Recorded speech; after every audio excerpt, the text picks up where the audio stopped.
Hello, everyone out there. Hope you are having a wonderful, wonderful day. I am Terry Dyer, the Director of Donor Development for CAN Community Health, and we are extremely excited to have an amazing guest with us today. It is Mark King, and he is the author of My Fabulous Disease, and it is so incredibly important to have a wonderful conversation with him today, especially on National HIV Men's Awareness Day.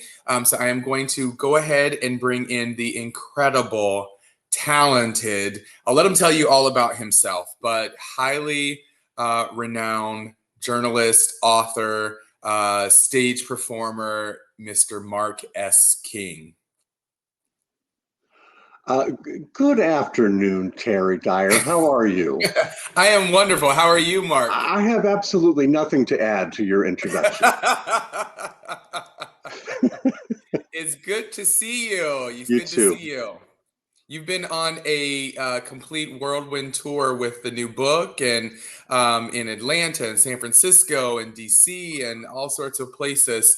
Yes. How's all the travel going for you? It's pretty amazing.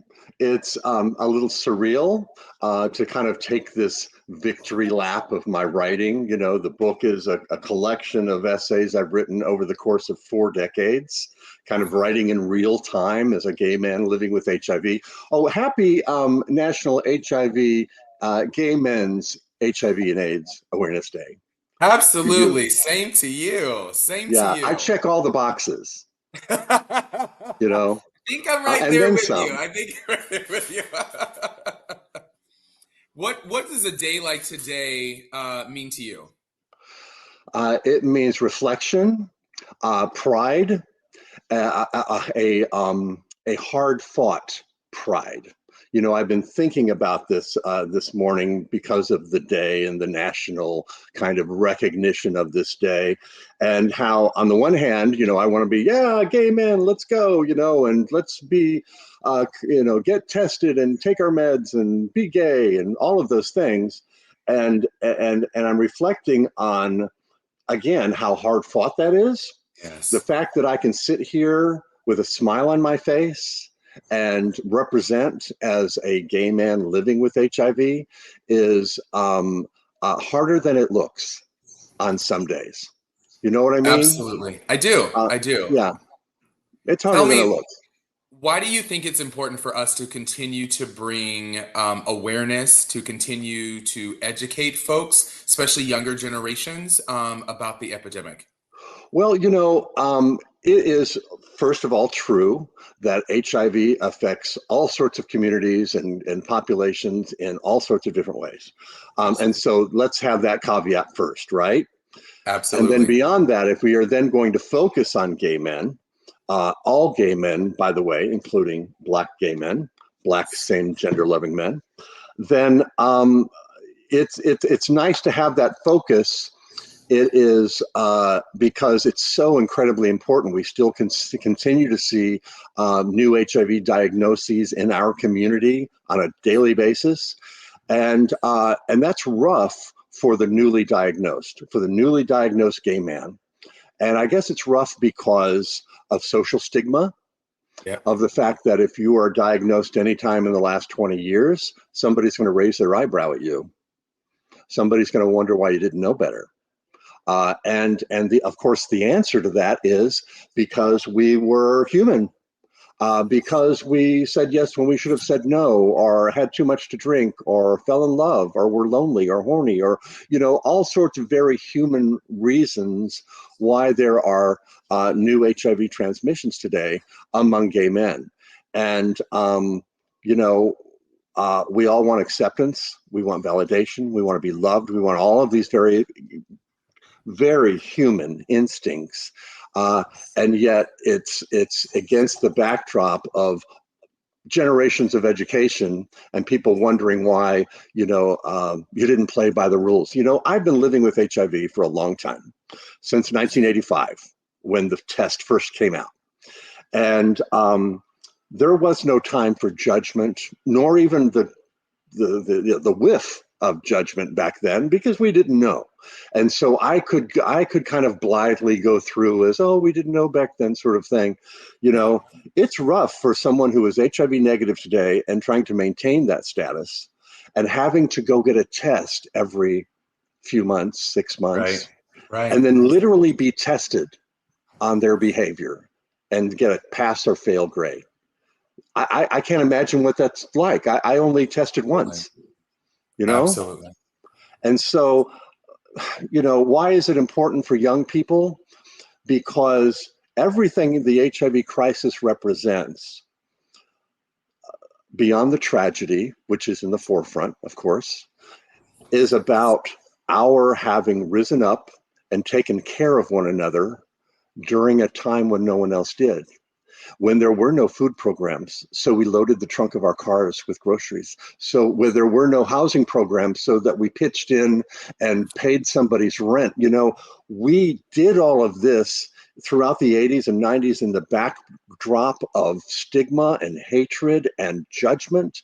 And we said, we're going to ignore that and take care of one another. And I guess I say that because it is such a source of pride, and it should be for any young LGBTQ person. If you're finding your way in the world and you're looking for a sense of belonging, or who is your tribe and what does it mean? Well, it means you're part of a community that did amazing, heroic things. And Absolutely. you are part of that. It lives in you, and you should be very Absolutely. proud.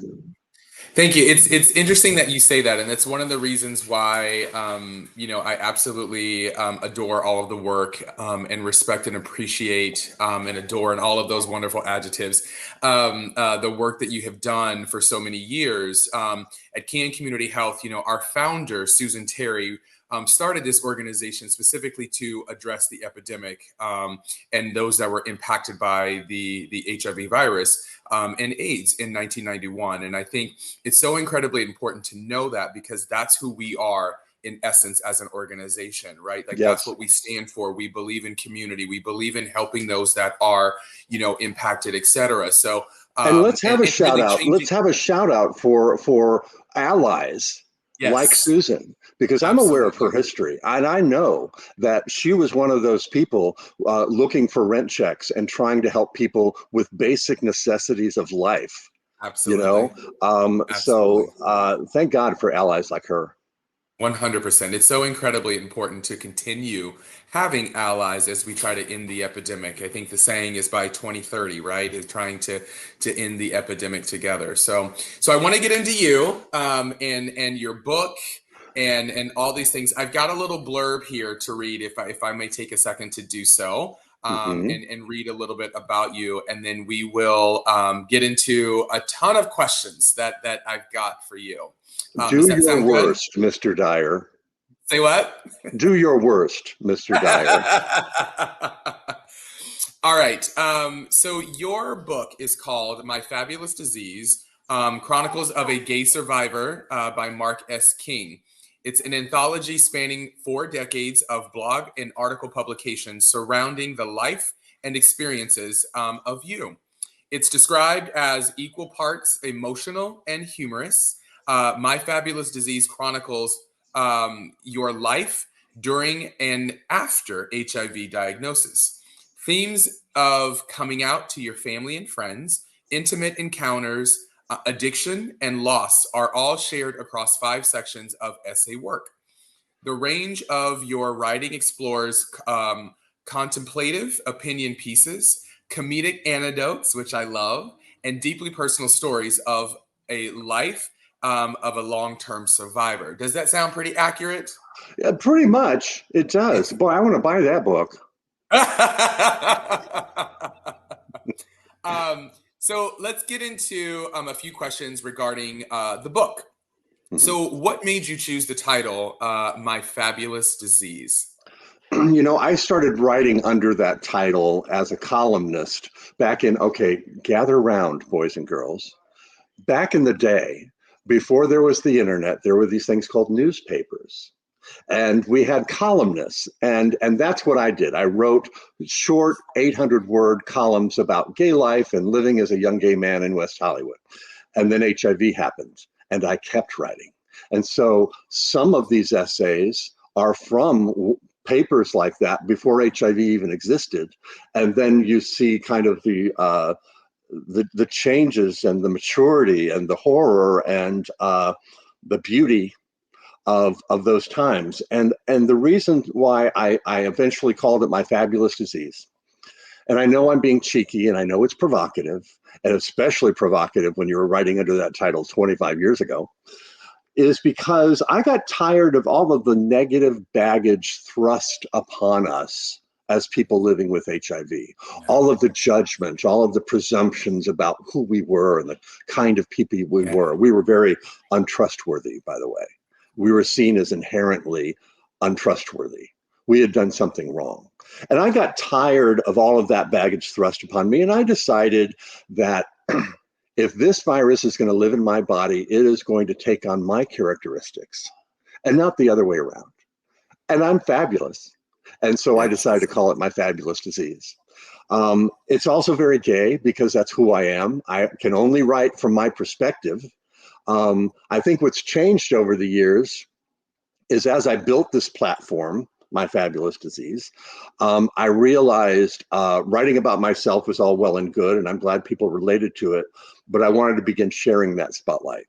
I wanted to begin sharing that platform and start writing about people who looked like you or looked like her. The Black women who have emerged and ascended into positions of advocacy leadership. It's such an amazing evolution in our community, and I want to write about all of those things. And so maybe I write a little bit less about myself than I used to, but it's all good. It's all about sharing the spotlight with somebody else. I love that. I love that. I think it's incredibly important to speak from an authentic place, right? Because that's Mhm. what resonates with folks. There is, regardless of if folks are HIV positive or not, there's always typically some element of storytelling that will resonate with folks, right? Yes, and you're absolutely right. And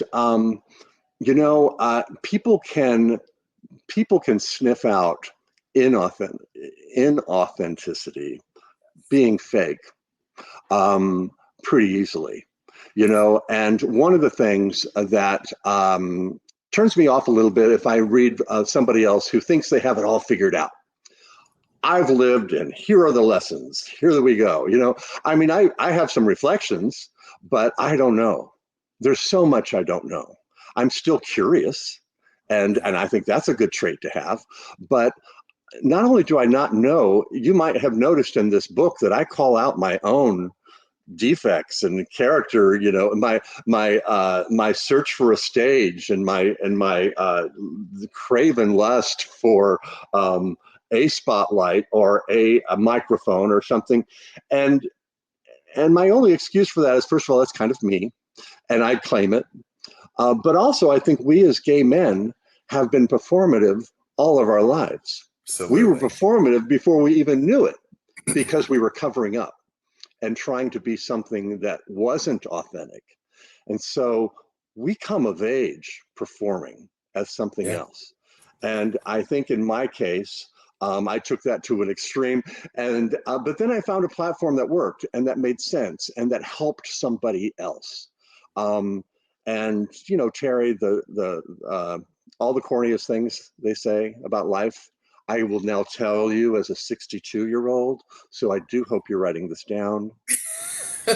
All of those corny things are true. We are here to help somebody else. It's all we can do. It's That's the right. best we can do is make this scary ride a little easier for somebody else. Absolutely. I love that. I love that. Thank you for sharing that. Going back to the book, talk to me a little bit about sort of a two, three-part question here.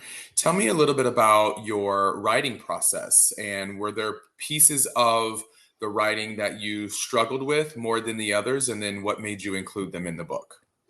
I had a great editor early on from the website called thebody.com, which is a kind of a comprehensive HIV resource.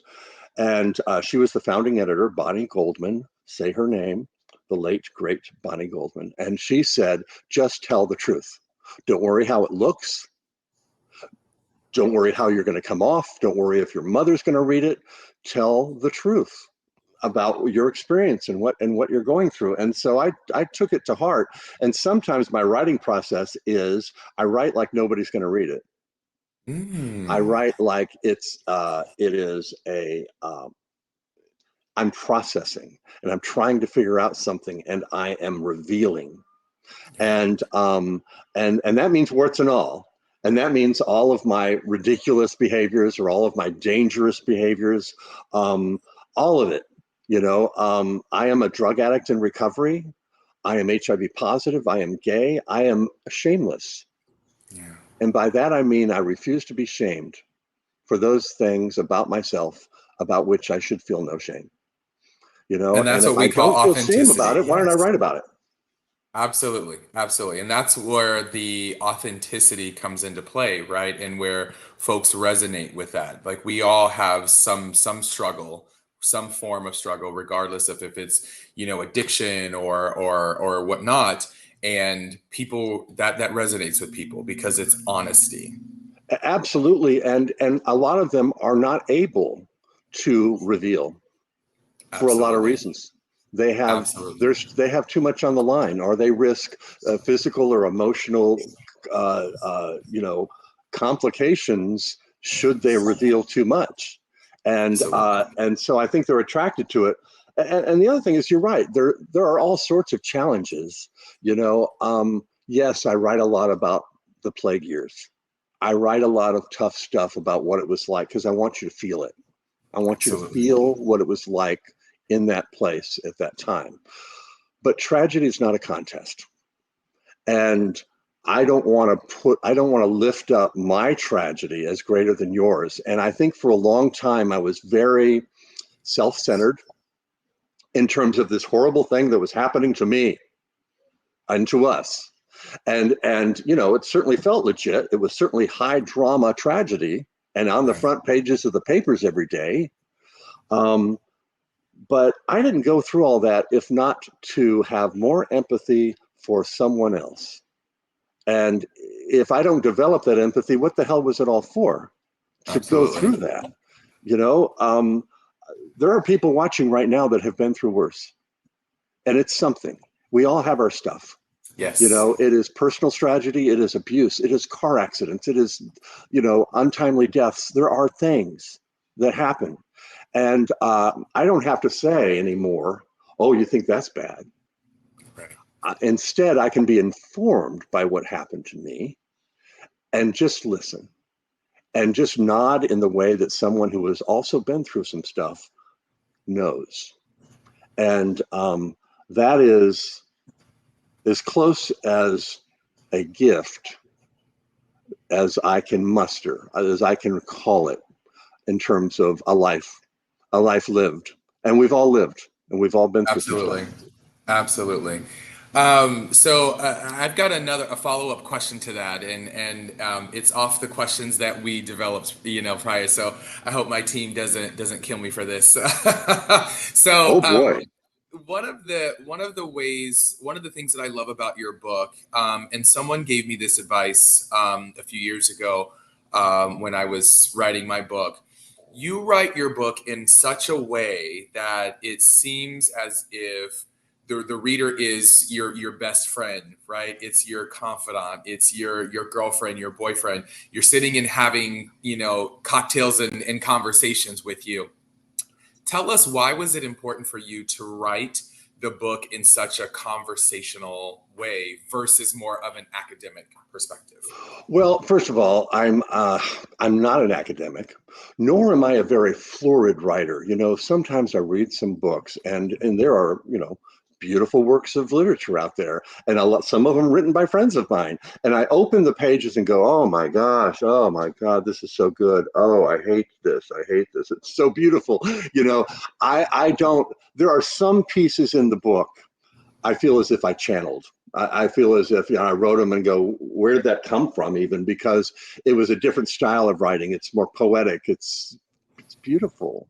And I Yeah. don't know how it happened, but mostly, yes, I write in the way that you describe, which is very simple, very conversational, this is how it felt, this is what it looked like.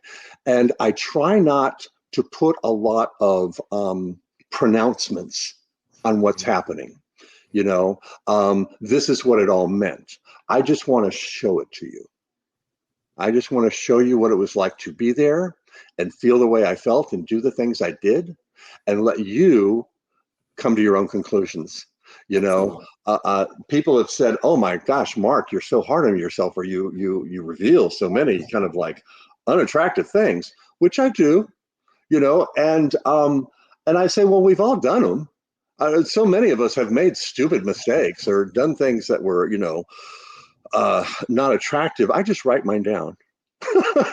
you know, uh, I just write mine down, and I don't think that makes me any worse than anybody, and I think that I'm not doing it to shock you.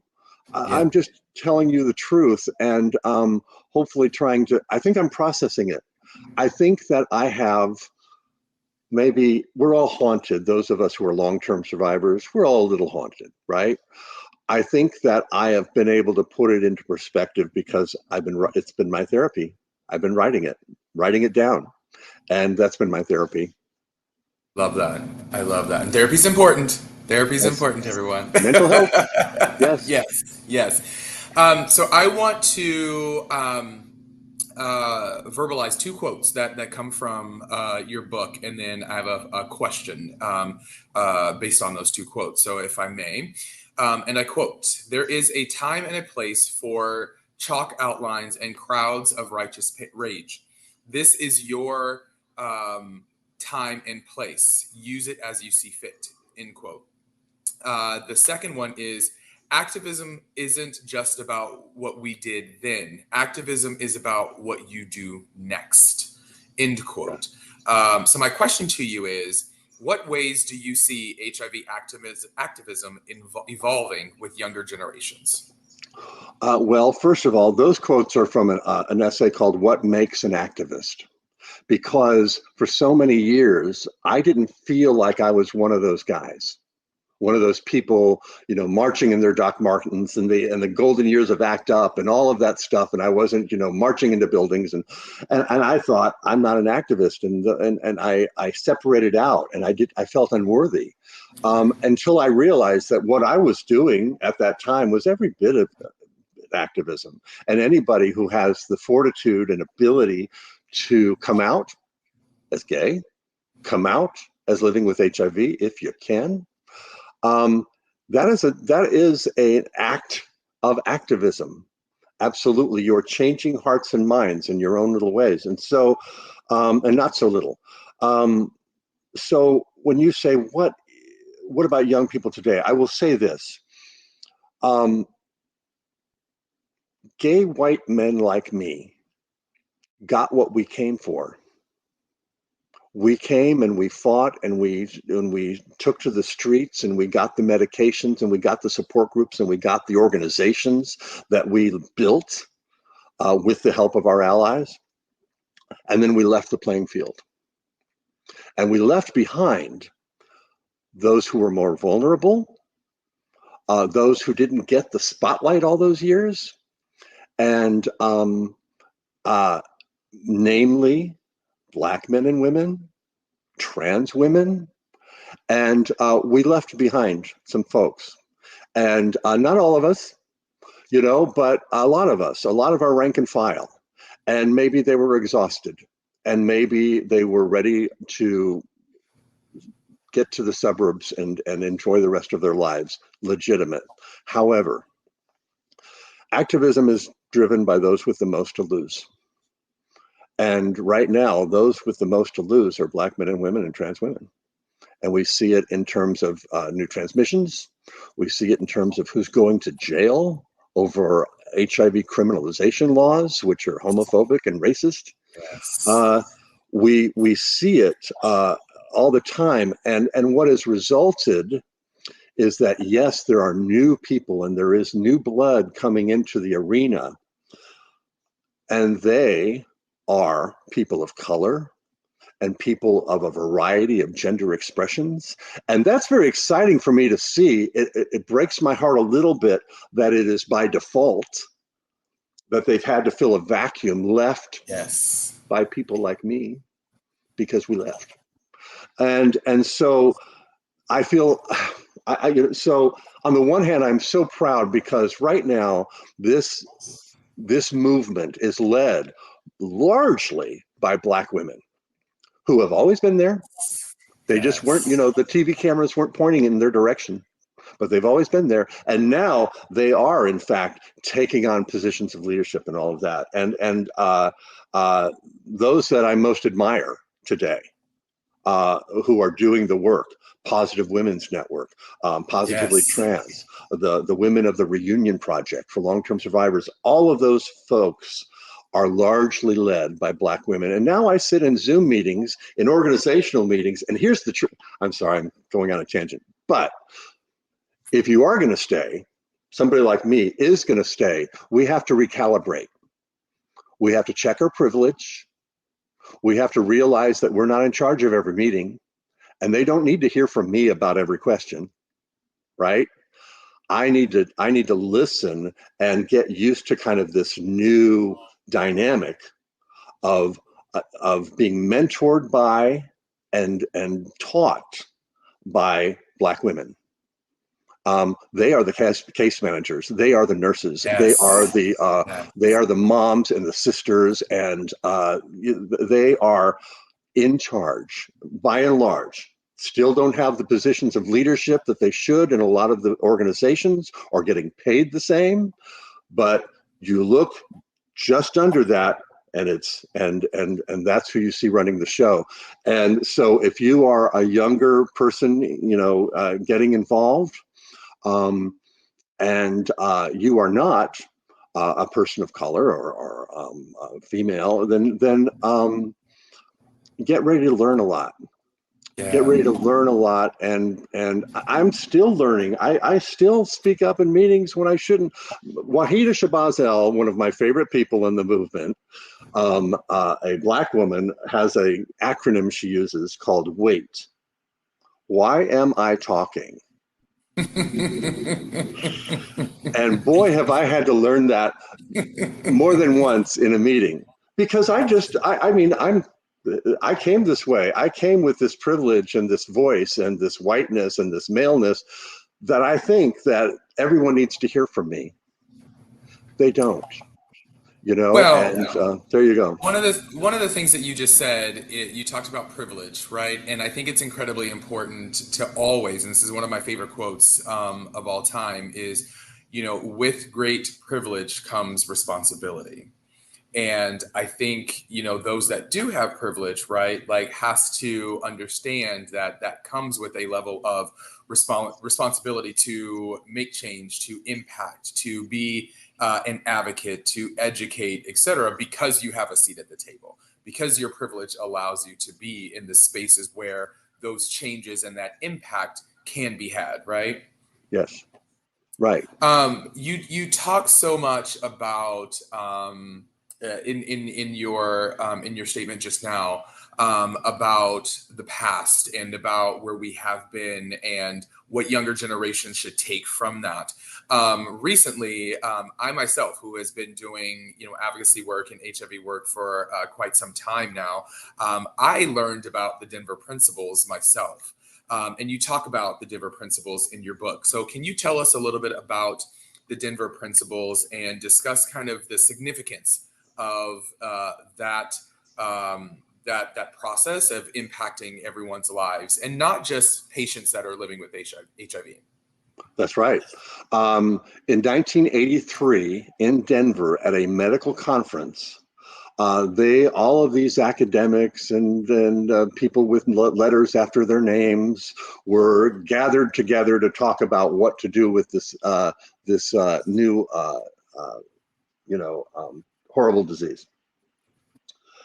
And a group of men living with AIDS stormed the stage, and took the microphone because they had been holed up in their hotel room during this conference, and they got so sick of being talked about in the third person that they wanted to state what they called the Denver Principles, which were a set of principles that centered people living with AIDS. HIV had not yet been identified, AIDS. And among those things, they said, we are only sometimes patients. We are not dying. We have the right to a full and satisfying sex life.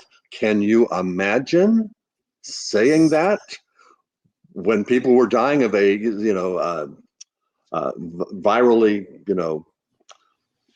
driven illness?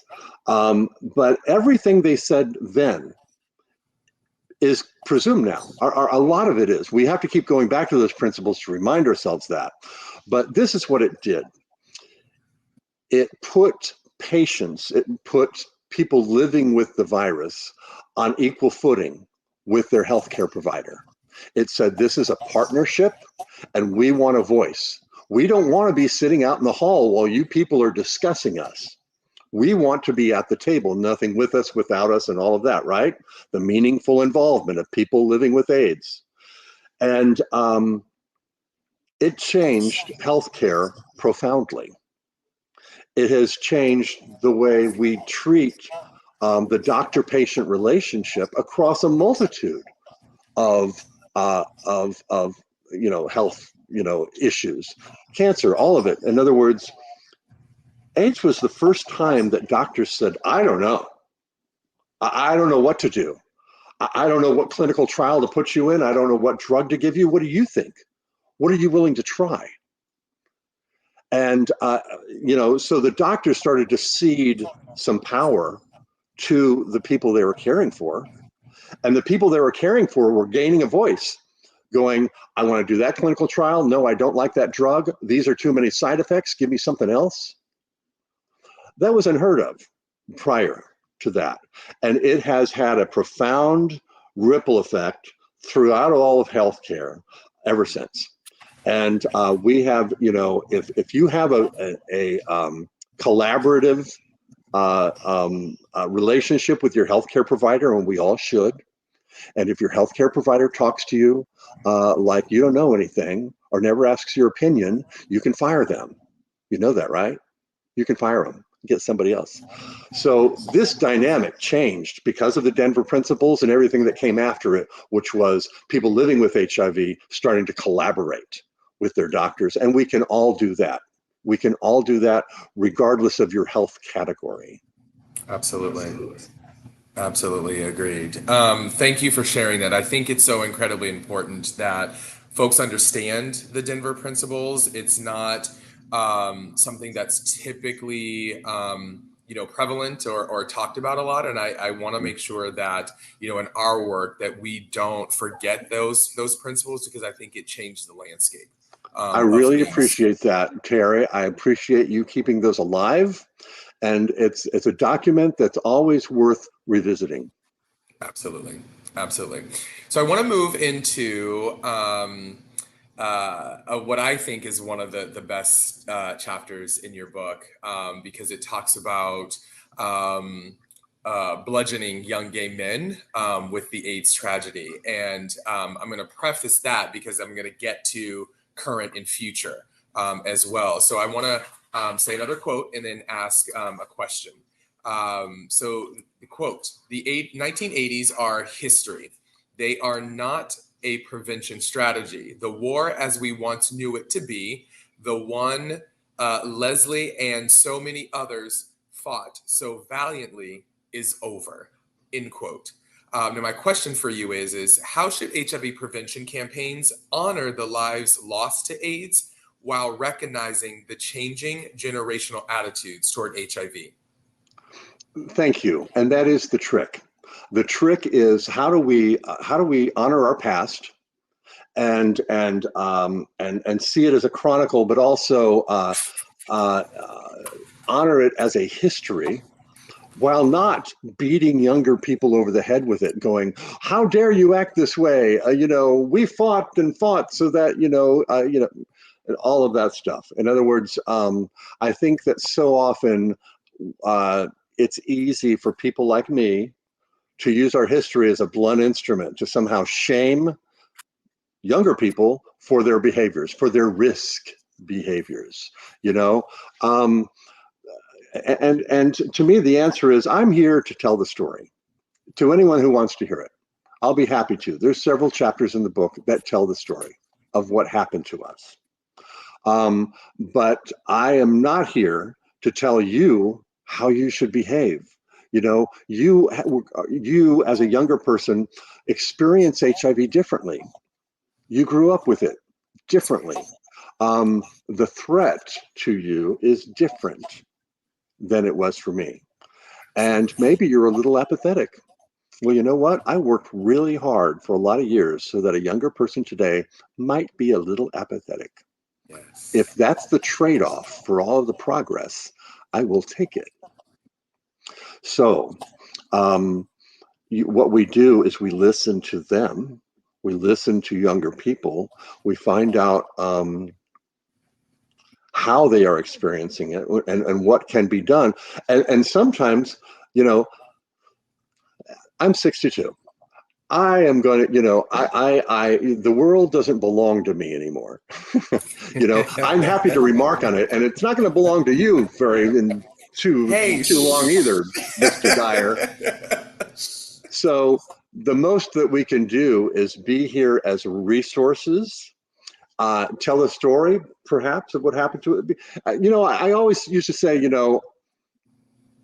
I remember Vietnam vets on the corner, and maybe they were wearing their uniforms, and they were, maybe they were homeless, maybe they're asking for money, whatever it is. I never walked up to one of them and said, "Tell me all about it." For that matter, I had a brother who was a Marine in Vietnam. Did I ever once sit him down and say, "Tell me what happened. Tell me about this"? Because clearly for him, that was his trauma. That was his crisis, right? But no, I was too wrapped up in my stuff. We all have our lives to lead, right? And so I'm happy to tell the story. And I think that we should listen to younger people to let them experience it the way that they do, and let that be okay. And finally, I will say that is the chapter. That's the chapter that was your favorite, not the chapter on my phone sex history, not the chapter on my brushes with celebrity. No, this one. There's Okay. reasons. There's reasons why it's one of my favorite chapters. Okay. So I think that's a great segue into talking about younger generations. There is a chapter called "The Stupid Questions," and there's two questions that I have that came out of that specific chapter. And this is something that really gets to me when younger generations use terms that don't necessarily mean what they should mean. And so my first question to you is, discuss the way asking, and I quote, "Are you clean?" is stigmatizing alternatives. Oh, what are alternatives? Yes. Or what are some of the alternatives? Yeah. My status, I am HIV negative. What's your status? If you really must know, Yeah. if you're dying to know, then you reveal yours and you ask them what theirs is. My question is, what are you going to do with that information? Yeah. How will you act differently based on the answer? Because I would say you probably won't. Now, you get to know them a little bit. Maybe you learn that they are in fact HIV positive and they're undetectable. Great, go for it. And we all make the best. We all make the best. Just choices that we can. We get the information and we make the best choice based on that information. Is it a little easier these days to hear someone say, "I'm positive and undetectable," and then have sex without a condom? It is easier to do that because it seems more likely. Again, we all assess our level of risk and act accordingly. I'm on PrEP, perhaps. You know, now, do you need to see their bottle of Truvada to know it for sure? You know, in other words, it's all about context. It's all about context. What if you're in a sex venue and it's dark? How are you supposed to share information in a way that feels reliable? Right. You know, you can't. Context is everything. But simply asking, you know, we're touchy about words. Those of us living with HIV are touchy about words. We're touchy about the word clean, because if you're not clean, you're what? Right? And so, so we can be touchy about that. I don't mind the intention of it, which is I'm trying to get information from you, right? And but my question always returns to, so that what? So that you can make a choice and maybe increase the level of risk you're willing to take based on what a guy you just met, is willing to tell you. You know, in other words, gosh, it's a very nuanced conversation, isn't it? And it's about context. It's about, who are you? Have I just met you? Can I believe what you have to tell me? And then act based on that information. Or do I not ask the question at all and just conduct myself in a way that protects me because maybe I'm on PrEP? Guess what? Then you don't have to ask anybody anything. Absolutely. Absolutely. Absolutely. That question, when that question pops up for me, my response is always, yes, thank you for asking. I showered today. Just because I want to spark a conversation around what that actually means, and make sure that folks understand that that's not a question to ask. There are ways that you can ask what your intention really is, but be intentional about that, right? So what we're essentially talking about is language. So my last question to you about this is, how does language matter when discussing status with potential partners? You don't want to diminish anyone. You don't want to stigmatize them, of course, but you also don't want to reduce them to a piece of medical data, Right. right? And so, you know, I don't want to be reduced to whether or not, you know, I am positive or not, which is kind of funny since it's basically my brand. You know, I it's funny. I never had to worry too much about disclosure once I started writing a lot, and I was known for that.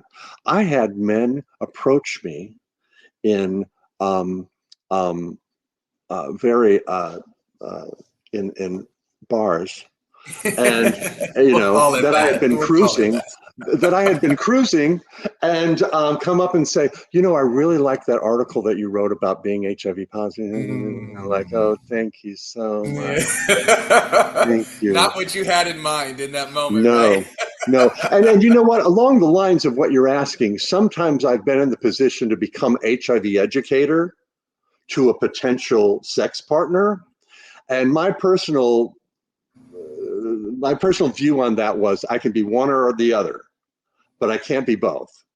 If I'm going to sit on the bed with you and have to explain to you what it means for me to be undetectable, I'm happy to have that conversation, but we're not going to have sex.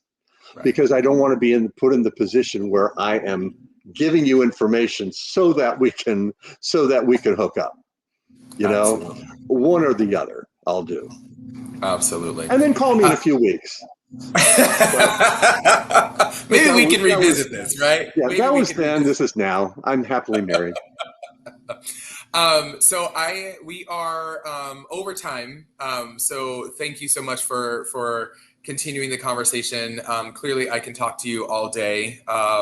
and it's a privilege. It's really a privilege to interview you and have a conversation with you on National Gay Men's HIV and AIDS Awareness Day. So I And want to it's wrap up with wonderful to talk to you on National Gay Men's HIV/AIDS Awareness Day. And Terry, thank you for the work that you're doing. You are a bright, dynamic light over there at CAN, and I'm glad to see it. I'm glad to see Thank it. you. Thank Congratulations you. to Thank you. you. Thank you. I really appreciate that. So I want to wrap up with just two final questions, as I think it obviously is relevant to the day today and so forth. So on National Gay Men's HIV and AIDS Awareness Day, what message do you have to viewers about the significance of this day? Um, it's nice to salute and recognize and lift up gay men. We are not just your sassy best friend. Some of us have worked hard to put that smile on our face. And so a hug is always good too. And let's not forget that we are amongst a very large, diverse community of people who love us and are allies. And let's share that recognition, and let's share the fact that we've come as far as we've come on the shoulders of our other people, gay or not. So very well said, and incredibly important. The final question that I have for you is something that you and I talk about, and at your recent book reading here in Fort Lauderdale, I asked a very similar question, and I think your response is always so spot on. So I'd love for the audience during this conversation to hear as well. So two-parter, how do we change the narrative and the perception of HIV today? And, what sort of final piece of advice would you tell younger queer men about combating stigma in our community? It's going to take a while. It's going to take a while longer. We were raised, a lot of us, if you're younger, you were literally raised in fear of HIV. I was raised in trauma of HIV. And we need to have a generosity of spirit toward other people who are still grappling with that. And maybe they don't make the same decisions that we would make in terms of their choosing us as partners because they're afraid. Um, it's okay to be afraid. And that fear may last another generation. And that's okay. Ignorance is happens. Willful ignorance is different. But there's people that still don't know the facts, and it's not their fault, and they should be educated, and maybe they want to be educated, but there also is going to be fear, and that's a human emotion, and I'll give them time to sort that out. And then in terms of younger queer people, it's what I said earlier. You know, you are part of an enormously proud history in which we accomplished miraculous things, and that lives in you, and you should be very proud. Absolutely. Absolutely. Very well said. Very, very well said. Ladies and gentlemen, Mr. Mark S. King, author of My Fabulous Disease, Chronicles of a Gay Survivor. Thank you so much, so much. It's been an honor and a privilege to get to know you over the past year. And your story is unbelievable and amazing. And your resume can go on and on and on and on about it. So just thank you for the continued work that you have done and paving the way for younger generations to deal and bring more awareness to this epidemic. So thank you on behalf of CAN Community Health. I hope everyone enjoyed our wonderful conversation today. I am Terry Dyer, Director of Donor Development with CAN Community Health, and we'll look forward to seeing you hopefully very, very soon.